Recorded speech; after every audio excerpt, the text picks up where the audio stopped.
Hello and welcome back to another DIY project. Today I'm attempting to recreate this adorable rug from Urban Outfitters. I've been loving this style of rug recently. They kind of remind me of lava lamps and I've been eyeing this one for a while. But along with them being kind of expensive, they're also always sold out anyway in the size that I want. So that leaves us one option: to make it.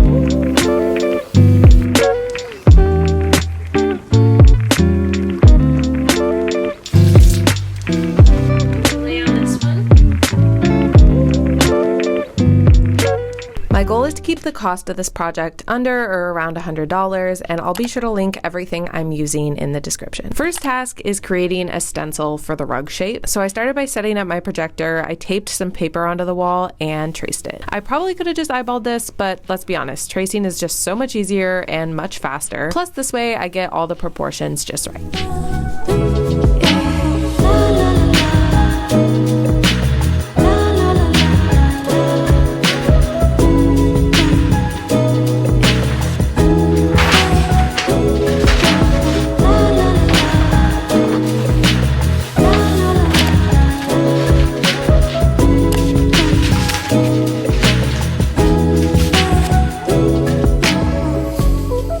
I swear the hardest part of this entire project was just finding the right rug to use. I started by looking at thrift stores, which is always my first stop. I was looking for a white rug that was the right dimensions and the right material, and I really just didn't have any luck there. So I ended up at Lowe's because I thought maybe carpet would be a good option. I got really excited about these samples at first because I could take them home and test dye different options before buying, but unfortunately even the cheapest carpet option was out of my project budget. I literally had no idea carpet was this expensive until this very moment. I decided to pivot and I settled on this rug from Amazon, which wasn't really my first choice, only because it's made out of polyester. I was under the impression that dye doesn't really work on synthetic material, but I did some research and I discovered that there actually is such thing as synthetic dye. I decided to give it a shot and I cut a little piece of the rug to do some test colors.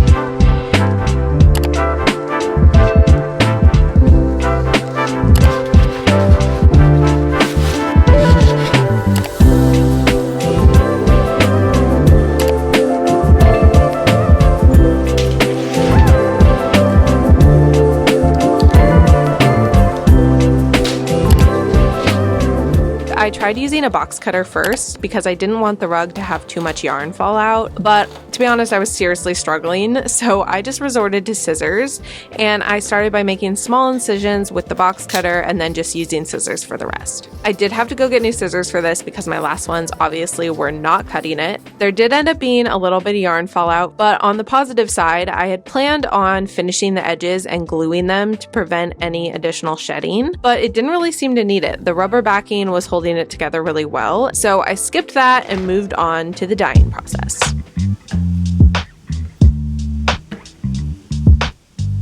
Like I said, I got synthetic dye and did some testers to make sure the colors were gonna work, and I really liked them. They weren't exactly like the bottle, so definitely do testers before you jump into the whole thing. I mocked up my color layout and moved on to dyeing them.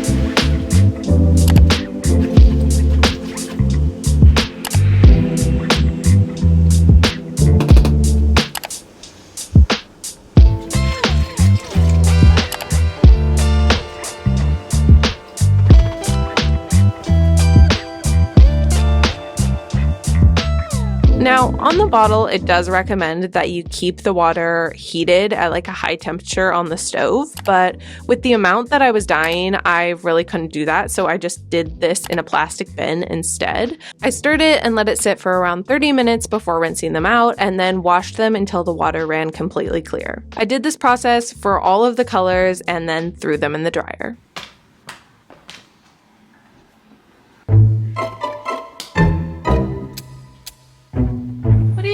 I need this, Biggie.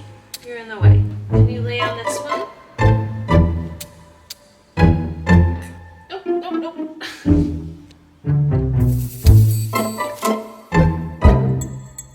I started with the inside layers, making sure all the yarn was tucked in at the seams, and then I started taping it together. You can also get specific rug seam tape for this, but I just decided to use this tape because I had it at home and I just crossed my fingers that it would work well. I think it worked perfectly fine. So if you have duct tape, just use it, or you can go the extra mile and get some rug seam tape. I love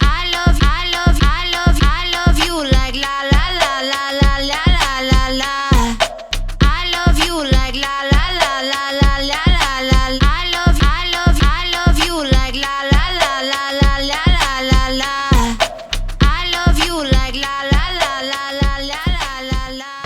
I got some carpet adhesive. I've used this one before and I really liked it, and it's pretty inexpensive. For fabric, I made my usual stop at the thrift store and I ended up finding this material. I was looking for something that was going to be thick and durable, but also that had some grippy texture to it so the rug wouldn't slide around too much. This was perfect, but unfortunately it was not all in one piece, which just means we have to get a little creative with how we put it on here. I started by spreading the carpet adhesive evenly all over the back, making sure it went all the way to the edges.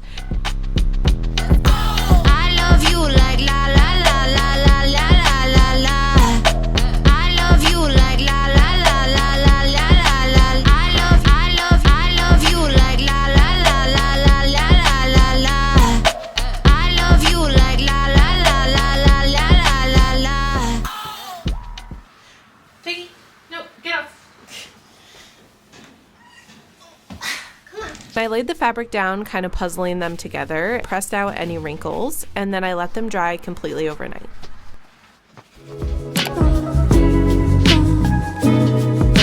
The last step was cutting off all the excess fabric, and then I went ahead and trimmed all the little imperfections along the edges.